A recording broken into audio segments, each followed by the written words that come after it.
वीरशैव लिंगायत सभा नाशिक जिल्हा समितीच्या भव्य विद्यार्थी गुणगौरव सोहळ्याच्या या निमित्ताने उपस्थित असलेले जेवढी नावं रामदास पाटलांनी घेतली, जेवढी आवटी साहेबांनी जेवढी नावं घेतली, ते सर्व आदरणीय व्यासपीठ.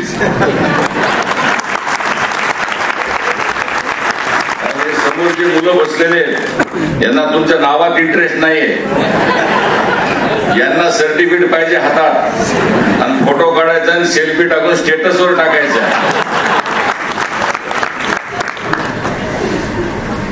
जगतज्योती महात्मा बसवेश्वर आणि सरस्वती मातेच्या चरणी वंदन करून मी रामदास पाटलांनी जे बोलले त्याच्या उलट बोलणार आहे आज. मी लहानपणापासून बंड मुलगा होतो. बंड मुलगा म्हणजे लक्षात आला असेल, गुंड मुलगा होतो. तुम्ही जे म्हणलात तर रामदास पाटील व्यापारी, उद्योग धंदे त्याच्यामध्ये तुमची भरभराट करा. मी तुम्हाला उलट म्हणणार आहे की तुम्ही व्यापारपणातून बाहेर येऊन क्षत्रिय बनण्याचा प्रयत्न करा. क्षात्र ते तुमच्या किती दिवस व्यापारी, किती दिवस वैश्य, किती दिवस दुसऱ्याच्या हाताखाली नोकरी करता, किती दिवस कोणत्या खासदार आमदाराच्या हाताखाली पीए बनता. ते गौरव नाहीये. एखाद्याची खुर्ची ओढून घेऊन खासदार बना, एखाद्याची खुर्ची बनून आमदार बना. जोपर्यंत लिंगायत समाज आक्रमक होणार नाही तोपर्यंत हा आता जग तसं राहिलेलं नाही. तुमची न्यूसेन्स व्हॅल्यू कशी आहे त्याच्यावर सगळ्या गोष्टी असतात. मी मोकळेपणाने बोलतोय.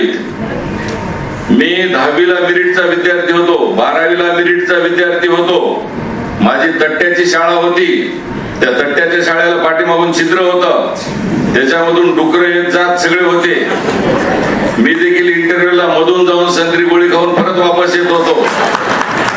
एखाद्या टीचरचं जर समजा आवडलं नाही, गणिताचं म्हणलं की फार डोकं दुखाव, पटकन मधून जावं परत यावं. विज्ञानामध्ये चांगले मार्क घेतले म्हणून MBBS ला लागलो. MBBS मध्ये विद्यापीठामध्ये पहिला आलो. MD ला गोल्ड मेडलिस्ट झालो. MBBS झाल्याच्या नंतर 6 डिसेंबर 1992च्या कार सेवेला जाऊन बाबरी मस्जिदचा ढाचा खाली पाडून राम मंदिराच्या स्थापनेचं काम करणारा मी कार सेवक आहे.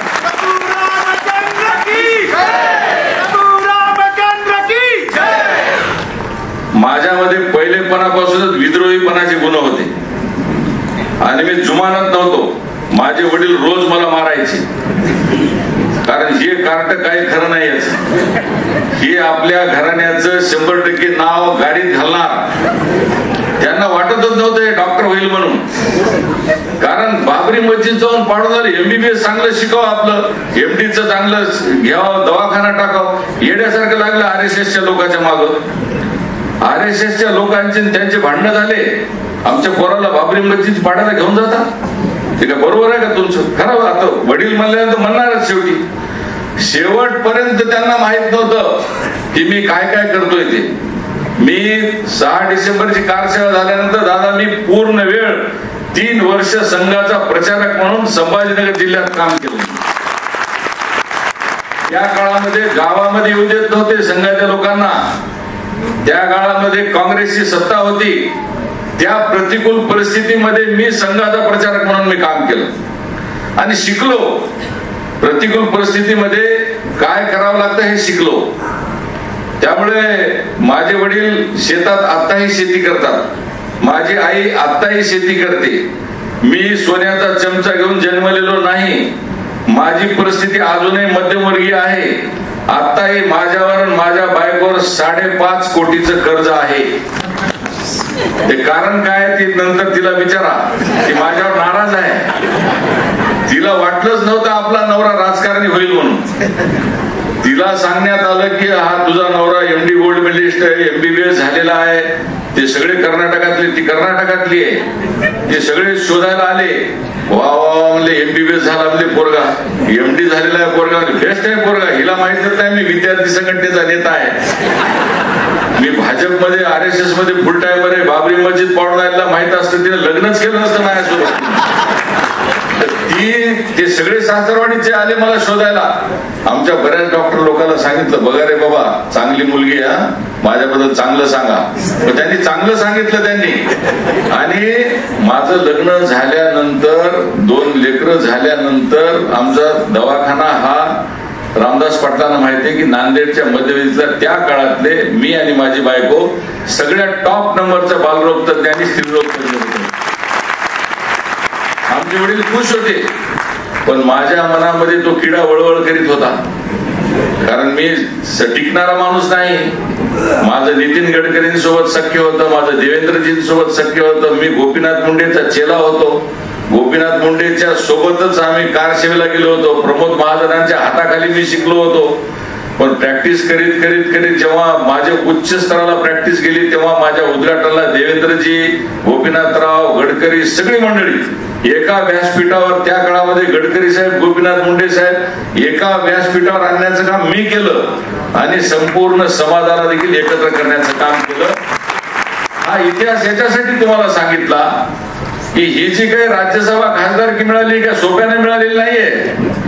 मी कोविडच्या काळामध्ये जवळपास माझ्या हातातून 10,000 लोकांचा मी स्वतः आणि माझ्या टीमनी, डॉक्टरांच्या टीमनी मुंबई पासून दिल्लीपर्यंत आम्ही वाचवण्याचं आम्ही काम केलेलं आहे. भारतीय जनता पार्टीच्या वैद्यकीय आघाडीचा मी प्रमुख होतो. भारतीय जनता पार्टीचा मी राज्याचा उपाध्यक्ष आहे आता. आणि हे सगळं प्रॅक्टिस जसं जसं माझी उभारण्याला लागली आणि तिकडे मग माझ्याकडे गडकरी आले, गोपीनाथ मुंडे आले आणि त्यांनी सांगितलं की आता अजित, आता तुझा काळ आलेला आहे. हे बायकोला कळू दिलं नाही. मग हळूहळू हळूहळू पार्टीमध्ये प्रवेश झाला. उपाध्यक्ष झालो, जिल्ह्याचा सरचिटणीस झालो, मग विभागाचा प्रमुख झालो, मग हळूहळू फिरायला लागलो. माझी चालती बोलती चांगली चालणारी रोजची प्रॅक्टिस ही मी भारतीय जनता पार्टीच्या संघटनात्मक कामासाठी देशाला मी समर्पित करून टाकली. मी जर आतापर्यंत प्रॅक्टिस केली असती रामदास पाटील तर माझे 3 ते 4 डीम्ड युनिव्हर्सिटी झाल्या असत्या. 3 ते 4 डीम्ड युनिव्हर्सिटी. पण मी ती प्रॅक्टिस भारतीय जनता पार्टीच्या कामासाठी मी स्वाहा करून टाकली. हे याच्यासाठी सांगतोय की मुलांना हे काय करू नका बरं माझ्यासारखं. तर मी परत हा पिक्चरचा पूर्वार्ध आहे, उत्तरार्ध. स्त्री 2 पिक्चर किती लोकांनी बघितलाय? स्त्री 2 किती लोकांनी बघितलाय? हात वर करा. आता आलेला पिक्चर जो चाललाय स्त्री पूर्वार्ध आता तुम्हाला सांगितलंय, उत्तरार्ध तुम्हाला सांगतो. आता सांगायचं तात्पर्य असं आहे की मला जी राज्यसभा खासदारकी जी काही या पक्षानं दिलेली आहे ती मी गेल्या 40 वर्षापासून भाजपचा कार्यकर्ता म्हणून ती दिली नाही. मी 6 डिसेंबरला बाबरी मशिदीचा ढाचा पाडला म्हणून मला ती राज्यसभेची खासदारकी दिली नाही. MD ला गोल्ड मेडलिस्ट होतो म्हणून मला ती खासदारकी दिलेली नाही. मी भारतीय जनता पार्टीचं राज्यामध्ये दवाखाना सोडून 25 वर्ष राज्यभर संघटन उभा केलं म्हणून मला ती खासदारकी दिली नाही. तर माझे नेते नरेंद्रभाई मोदी, अमित शहा, देवेंद्र फडणवीस आणि बावनकुळे यांनी मला राज्यसभेची खासदारकी मी लिंगायत समाजाचा आहे म्हणून मला राज्यसभा खासदारकी.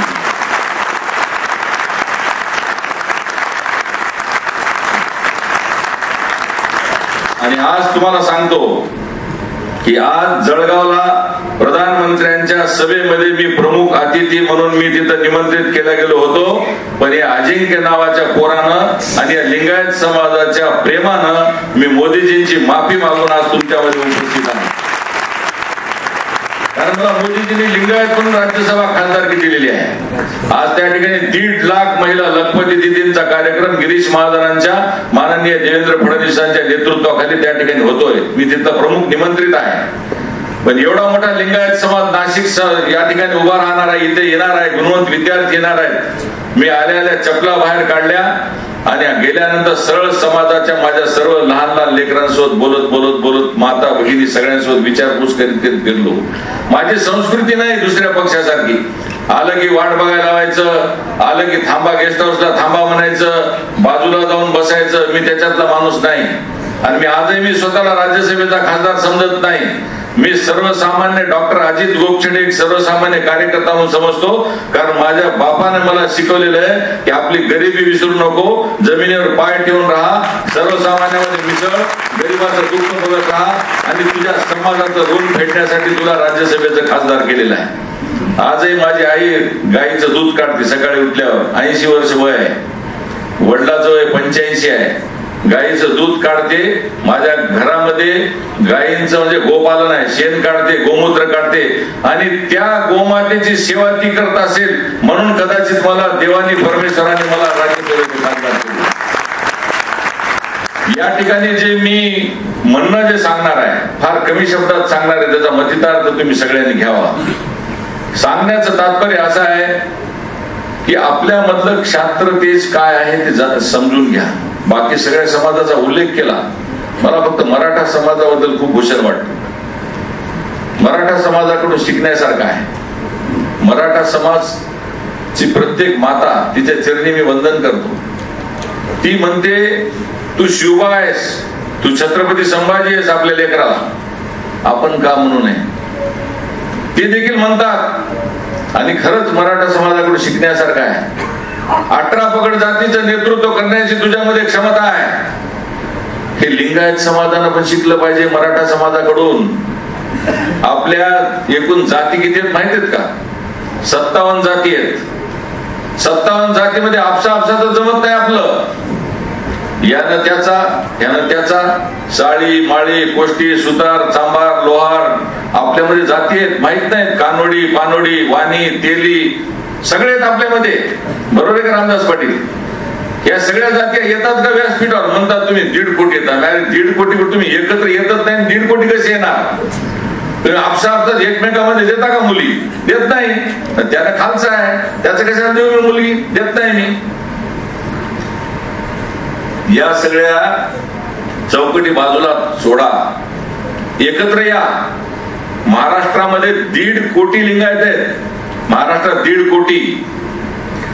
हे याच्यासाठी सांगतोय की तुम्ही सगळे संघटनात्मक दृष्टीने जर सगळे एकत्र आले, जातीपातीच्या भिंती सगळ्या सोडून आपसातल्या संघटना सगळ्या बाजूला करून एका समाजाच्या हितासाठी.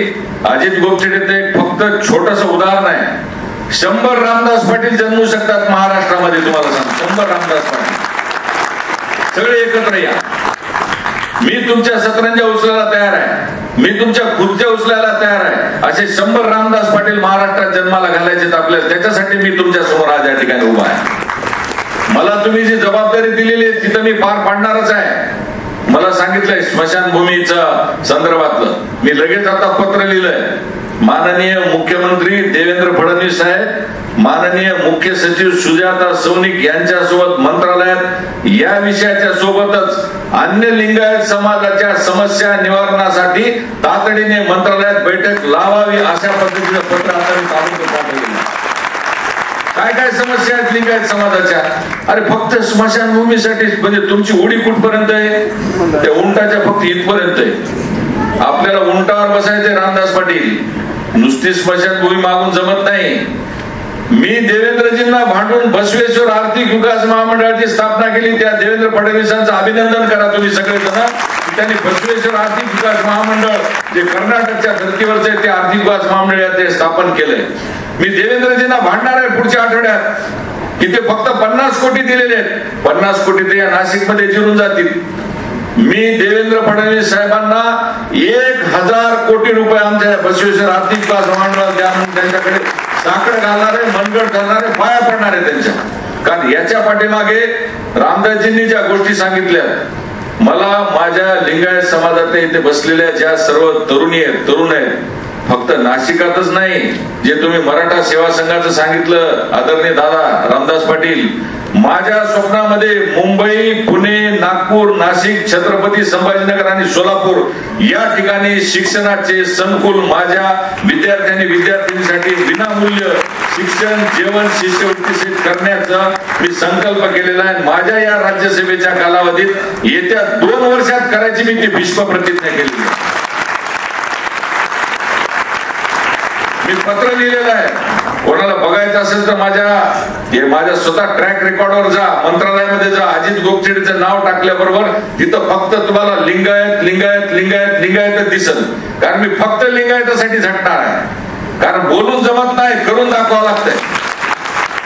आणि मी माझ्या मतदारसंघात सुरुवात केली आहे त्या गोष्टीला. मी खासदार नव्हतो रामदास दादा, खासदार नसताना देखील लिंगायत बहुल असलेल्या माझ्या बिलोली देगलूर मतदारसंघात खासदार नसताना 50 कोटी रुपये मी माझ्या स्वतःच्या ताकदीवर मी गिरीश महाजन देवेंद्र फडणवीस साहेबांना भांडून आणले. माझं हे सांगण्याचा उद्देश असा आहे की मला जी खासदारकीची मिळाली, मी काही पक्षाला भीक मागली नव्हती.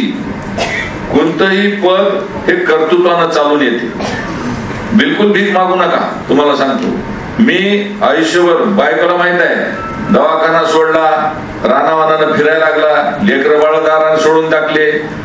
मला कोविडच्या काळामध्ये कोविड कशामुळे झाला नाही माहितच नाही. मी धारावीमध्ये फिरलो, अनेक लोकांचे जीव वाचवले. त्या काळात मला फोन आला की तुम्ही कागद घेऊन या, IT रिटर्न घेऊन या आणि उद्या तुमचा विधान परिषदेचा फॉर्म भरायचा आहे. वा, लाटेत लागली वागायचं. सकाळी सकाळी येताना बायकोला सांगू नका म्हणले, ती मोठी अवघड असते भानगड. बायकोला सांगू नका. रात्री 12-12:30 वाजता कोविडची वेळ आणि बायको घराच्या बाहेर काही सोडल आपल्याला नाही म्हणले, बायकोला अजिबात सांगू देऊ नका म्हणले. मग ते त्यावेळेस मला वाटते ऋषी कपूर वारला होता, तर ते रिद्धिमा सिंगच्या नावात तिचा मुवमेंट पास त्यावेळेस ते काढला होता, तिला ते ऋषी कपूरचे अंत्यसंस्कार लेण्यासाठी. आता मी एकदम छोटा शेतकऱ्याचा मुलगा, मी थोडा ऋषी कपूर सारखा मोठा आहे. मग ते कलेक्टरचा मला फोन आला की डॉक्टर अजित गोपछेडे तुम्हीच आहात का? म्हणलं हो मीच आहे डॉक्टर अजित गोपछेडे. तुमचा मुवमेंट पास मुंबईपर्यंत काढलेला आहे. वा, म्हणलं माझी लॉटरीत लागली. खाली म्हणलं खिशात पैसे नाहीत किंवा म्हणलं नाही अशा एका ठिकाणी चौकामध्ये तुम्हाला पैसे मिळतील. म्हणलं तिथं ते भरायचे पैसे, म्हणजे पैसे नव्हते दादा हातात. तिलाही माहित आहे घरची परिस्थिती आमची. साध्या किरायाच्या खोलीत राहत होतो, किरायाच्या. आणि हे परिणाम काय, हे समर्पित भावनेने पक्षाच्या कामाचं. दवाखाना बंद, उत्पन्नाचे साधनं बंद, आर्थिक परिस्थिती दुर्बल, आणि डायरेक्ट हॉटलाईनवर फोन आला MLCचा फॉर्म भरायचा आहे. गाडीत बसलो, मुवमेंट पास राजासारखा, रस्त्यामध्ये टिफिन आला जेवायला. बायकोला मग हळूच सांगावं लागलं, नाही तर बायको परत घरी येऊ दिली नसती. नंतर निघालो मुंबईच्या दिशेनं. देवेंद्रजी, चंद्रकांत दादा, सगळे प्रमुख नेत्यांच्या उपस्थितीमध्ये MLCचा फॉर्म भरला. MLCचा फॉर्म भरला, न्यूजवर दिसायला लागलो, टीव्हीवर हजारो फोन यायला लागले मला तर आनंद गगनात मावेना झाला. स्क्रुटनी झाली, नाव फायनल झालं. गावामध्ये साखर वाटली, लोकांनी पेढे वाटले, फटाके वाटले. लोक तर म्हणजे बँड लावून गावातले पोरं डीजे लावून नाचायला लागले. आणि दुसऱ्या दिवशी खबर अशी आली की अजित गोपछेडेंनी पक्षाच्या आदेशानुसार अर्ज वापस घेतला. आदेश पाळावा लागते. भारतीय जनता पार्टी आहे म्हणजे ही भारतीय जनता पार्टीच्या इतिहासातली पहिली घटना अशी असेल की डॉक्टर अजित गोपछेडे सारख्या MD उच्च विद्याविभूषित माणसाने स्क्रुटनी होऊन सगळं होऊन आता उद्या म्हणजे अर्धा एक तासात शपथविधी होणार म्हणजे फॉर्म विड्रॉ केला. ते हॉटलाईन न्यूज झाली आणि मला माहितच नाही. मला म्हणले देवेंद्रजी मोबाईल बंद कर आणि मुकाट्याने एका ठिकाणी जाऊन झोप, कारण मीडिया मागं लागतो. मीडिया विचारतो, मीडियाला तर भांडण उकरून काढावं लागते, काही ना काही भांडणं लावायचे. मग मी स्वस्थपणाने झोपलो जाऊन. आणि त्यानंतर माझ्या नावाने पेपरला सगळीकडे स्टेटमेंट आले. मी स्वतः स्टेटमेंट दिले होते की माझ्या आमदारकीपेक्षा देशहित महत्वाचे, माझ्या आमदारकीपेक्षा पक्ष महत्वाचा, अशा पद्धतीचे स्टेटमेंट त्या ठिकाणी आले. मग मला लोक गावात वेडा आहेस म्हणले. ते दिलेला बी फॉर्म होता ना, ते खिशात घेऊन पळून जायचा होतास म्हणजे कुठतरी. काही झालं तर तुला दिले असते म्हणले. मी म्हणलं माझ्या आईशी, पक्षाशी, विचाराशी, देशाशी गद्दारी करणारा हा अजित गोपछेडे नाही. आणि तुम्हाला हे सांगतो की या पक्षामध्ये म्हणजे हे देशावर प्रेम करणारा पक्ष आहे. इथं काय मी भाजपचा प्रचार करायला आलो नाही. सांगायचं तात्पर्य हे आहे की मी या पक्षामध्ये त्या इव्हेंट नंतर पक्षाच्या विरोधात एक शब्द बोललो नाही. पक्षाने जे आदेश सांगितला ते म्हणले इकडे जा, तिकडे गेलो, तिकडे जा, तिकडे गेलो. गावातलं संघटन कर, गावातलं केलं. कोविड मध्ये काम कर, कोविडचं काम केलं. लोकांमध्ये जा, त्याचं काम केलं. आता तुम्हाला सांगतो की मला सगळ्यात हॉट स्टेट कोणता आहे भारतामध्ये? मणिपूर. त्या मणिपूरचा मी स्टेट इन्चार्ज आहे. म्हणजे मणिपूर जिथं आता म्हणजे ते माझ्यावर का टाकली जबाबदारी? त्या मणिपूरच्या इलेक्शनचा मी इन्चार्ज आहे, त्या मणिपूरच्या स्टेटचा मी इन्चार्ज आहे. अशा अवघड ठिकाणी मला का पाठवतात हे मलाच माहित नाही. कारण मला असं वाटतं की माझ्यामध्ये एक ते बंड नावाचा जे गुंड जे विद्यार्थी आहे जो जुना, तो कदाचित त्यांना दिसत असेल की हे काहीतरी जाऊन तिथं बॉम्ब लावून येते, काहीतरी जाऊन तिथं काहीतरी उद्योग करून येतो आणि बरोबर सेटल करून येतो असं वाटतं असेल. आणि तुम्हाला हे सांगायला मला अतिशय आनंद वाटतो की हे सांगण्याचा उद्देश असा की मी कंटिन्युअसली पक्षाचं काम करीत राहिलो, लोकांची सेवा करीत राहिलो आणि मला एका रात्री फोन आला की भाई साहब आपको फॉर्म भरने के लिए राज्यसभा का फॉर्म भरना है. मी त्यांना म्हणलं ये सही आहे ना, मागच्या वेळेसच्या सारखं तर नाही ना. बायको बाजूला होती, तिला म्हणलं माझा चिमटा घेऊन बघ बरं म्हणलं स्वप्नात आहे का. कारण काय मागच्या वेळेस असंच झालं, माझं असं झालं सगळीकडे. पण रामदास पाटील तुमच्या सगळ्यांच्या सहकार्याने, समाजाच्या आशीर्वादाने, मी देवेंद्रजींच्या उपस्थितीत, मग सगळ्या एकनाथराव शिंदे आणि अजितदादा पवारांच्या उपस्थितीत राज्यसभेचा फॉर्म भरला आणि मी राज्यसभेचा खासदार झालो. सांगण्याचं तात्पर्य असं आहे की कष्टाने, कर्तृत्वाने, हिमतीने सगळं मिळत असते. फक्त भीक मागू नका. भीक मागल्यानं अजिबात मिळत नाही. आणि दारामध्ये जाऊ नका कोणाच्या. तुमचं कर्तृत्व एवढं आचाट करा, तुमचं कर्तृत्व एवढं मोठं करा की ते समोरच्याला ते तुम्हाला द्यायला भाग पडल्याशिवाय राहणार नाही. असं माझं तुम्हाला सर्व नवीन जनरेशनच्या लोकांना मला सांगायचं. बसवेश्वर आर्थिक विकास महामंडळाला 1000 कोटी, निवासी वसतिगृह, याच्या सोबतच आमच्या संपूर्ण लिंगायत समाजाला 57 जातीमध्ये रामदास दादा ह्याच्यात तुमची मला मदत लागणार आहे. आपल्या ज्या सर्व 900 अधिकाऱ्यांची पण मला मदत लागणार आहे. यांच्या माध्यमातून संपूर्ण लिंगायत समाजाला सरसकट ओबीसीचं आरक्षण कसं मिळेल याच्यासाठी पण हा डॉक्टर अजित जोशीचे राज्यसभा खासदार मी काम करणार आहे. या फक्त पोकळ गोष्टी नाहीयेत, मी काहीतरी करतो आणि करून दाखवतो. म्हणून मला या ठिकाणी राज्यसभेचा खासदार करण्याची या ठिकाणी मला जबाबदारी दिलेली आहे. ताई, ह्या सगळ्या गोष्टी ज्या आहेत, ही जी चिठ्ठी आता जी दिलेली आहे, हे फक्त कॅडबरी राहील. तुम्हाला सांगतो, आपल्या भाषेत याला कॅडबरी चॉकलेट म्हणतात. कारण 1 महिन्या ते 1.5 महिन्यामध्ये इलेक्शन होणार आहे. त्यामुळे आता जर मी याची घोषणा केली तर तुम्ही सगळे मला वेड्यात काढतात. नवीन येणाऱ्या काळामध्ये महायुतीचं सरकार येण्यासाठी आपल्या सगळ्या लिंगायत समाजाने महायुतीच्या पाठीशी राहावं. त्याच्यानंतरच ह्या दिलेल्या गोष्टी आणि या सगळ्या गोष्टी पूर्णपणे साध्य होतील. तुम्हाला मी वचन देतो की या काळामध्ये आम्ही सगळ्यात जास्त लिंगायत समाजासाठी जर कोणी काम केलं असेल तर आदरणीय देवेंद्र फडणवीस यांनी लिंगायत समाजासाठी काम केलेलं असल्यामुळे माझी तुम्हाला सगळ्यांना विनंती आहे की या मला त्यांनी सगळ्यांनी बोलून घेऊन सांगितलं आणि हे सांगितलं की देवेंद्रजींनी सांगितलं, सगळ्यांनी सांगितलं की तुला लिंगायत समाजासाठी झटावं लागेल, लिंगायत समाजासाठी कष्ट करावं लागतील, लिंगायत समाजासाठी तुला समर्पित भावनेनं काम करावं लागेल. आणि तुम्हाला सांगताना आनंद वाटतो की मी येत्या 2 सप्टेंबर रोजी माननीय रामदास पाटील साहेब, आवटी साहेब, आदरणीय कांचनगिरीजी, इथले उपस्थित सर्व लोक, वीरशैव महासभेच्या सर्व लोकांना मी 2 तारखेला नांदेड पासून माझ्या लिंगायत समाजाच्या बांधणीसाठी आणि संघटनेसाठी हातकणंगलेपर्यंत ज्या 57 विधानसभा आहेत ज्याच्यामध्ये लिंगायत समाजाचं प्राबल्य आहे, त्या भागामधल्या विधानसभांमध्ये माझ्यासोबत हजारो कार्यकर्ते घेऊन संपूर्ण महाराष्ट्रामध्ये एक लिंगायत संघर्ष यात्रा मी 2 तारखेला सुरुवात करणार आहे. आणि प्रत्येक मतदारसंघामध्ये जाऊन त्या लिंगायत समाजांच्या पुढाऱ्यांमधले आधी मतभेद मिटवणार आहे. त्या भागातल्या संघटनांना एकत्र करण्याचा प्रयत्न करणार आहे. त्या भागामधल्या ज्यांना उभं टाकायचंय त्या सगळ्यांना एकत्र करून एकोप्यानं एकत्र या आणि लिंगायत समाजाच्या उत्कर्षासाठी एकत्र या अशा पद्धतीने त्यांना बोलणार आहे.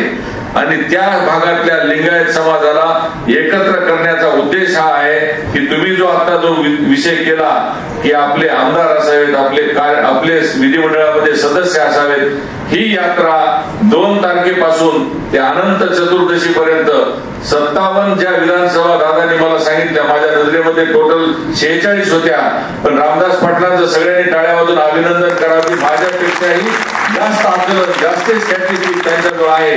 तर त्यांनी पण या संघर्ष यात्रेमध्ये तुम्ही तुमच्या हिंगोलीमध्ये बसून तुमचा किल्ला लढवा. तुम्ही हिंगोलीच्या बाहेर निघू नका, आमचं तुम्हाला पूर्णपणे समर्थन आहे. पण माझी तुम्हाला सगळ्यांना विनंती आहे की आपल्या ज्या ज्या भागामध्ये तुम्ही जितके सगळेजण इथे आहात त्या सगळ्यांनी हातकणंगले पासून ते विदर्भापर्यंत ज्या ज्या भागात आपले नातेवाईक असतील त्या सगळ्यांना आणि महाराष्ट्र वीर सेवा सभेच्या माझ्या सर्व पदाधिकाऱ्यांना विनंती करायची आहे की या लिंगायत समाजाच्या संघर्ष यात्रेमध्ये माझा कुठलाही स्वार्थ नाही.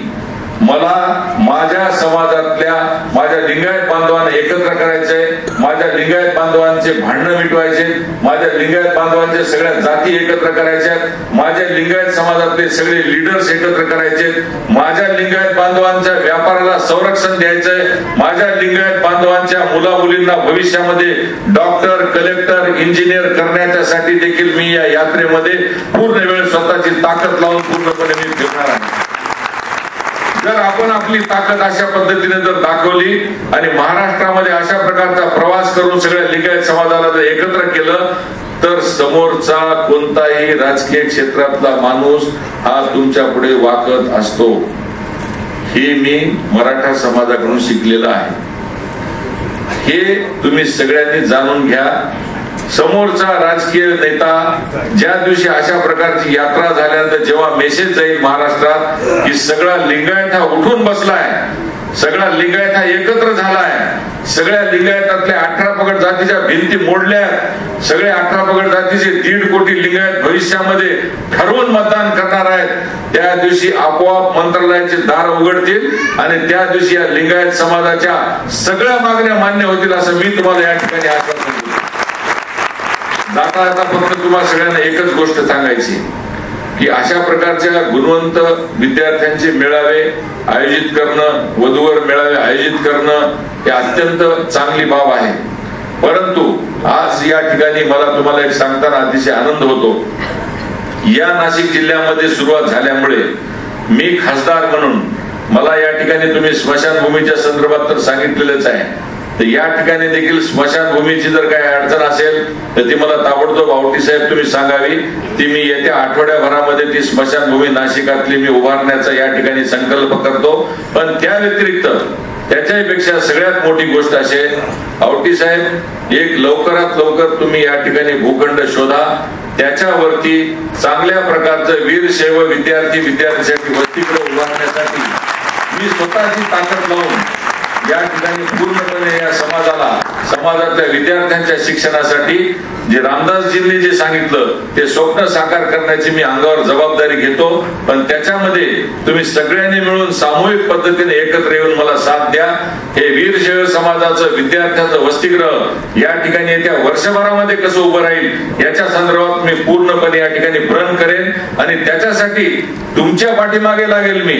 तुम्ही माझ्या पाठीमागे लागू नका, कारण मी पाठीमागे लागलो की मी हातून लागत असतो. त्यामुळे तुमच्या सगळ्या टीमला माझी विनंती, एकत्रित या, उद्या बसा, आवटी साहेबांच्या मागे लागा. शहरातला सरकारी कोणता भूखंड आहे तर भूखंडाला अर्ज करा. इथले SP, कलेक्टर, महसूल यंत्रणा ही माझे मित्र आहेत.